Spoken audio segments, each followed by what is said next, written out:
Video बघून घ्या. शिक्षण व्यवस्थेतील आरक्षण रिझर्वेशन पूर्णपणे रद्द व्हावं म्हणून एक मोठं आंदोलन करा. नाही काय व्हायला लागलंय, अशा प्रकारच्या रिझर्वेशनमुळे 40% वाल्यांना नोकरी लागायला लागली, कमी मार्क मिळवणारे सुद्धा डॉक्टर बनायला लागले आणि 90% वाले घरी बसायला लागले. असले जातीवादी भडवे मनुवादी भडवे काय करतात, ईडब्ल्यूएसचं आरक्षण घेतात आणि 30% घेऊन नापास होतात. पेपर लीक झाला की नाही, ते पेपर लाखो रुपये देऊन विकत घेतात आणि डॉक्टर बनतात आणि डॉक्टर बनून शेण खातात आणि मूत पितात आणि आपल्याला आरक्षणावर येऊन ज्ञान पितात. तर या जातीवादी मनुवादी भडव्याला मी इतकं सांगतो, तुमच्या गांडी दम असेल ना आरक्षण बंद करण्याचा, तर तुम्ही त्या अगोदर एक काम करा.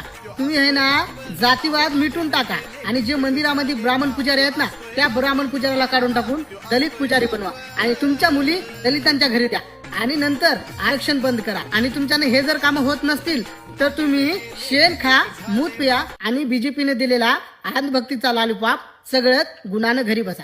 समजलं का? जय भीम, जय संविधान. इथं आहे का कुणाची टाप ग बाई टाप, जशी माझ्या धीमाची पडती छाप.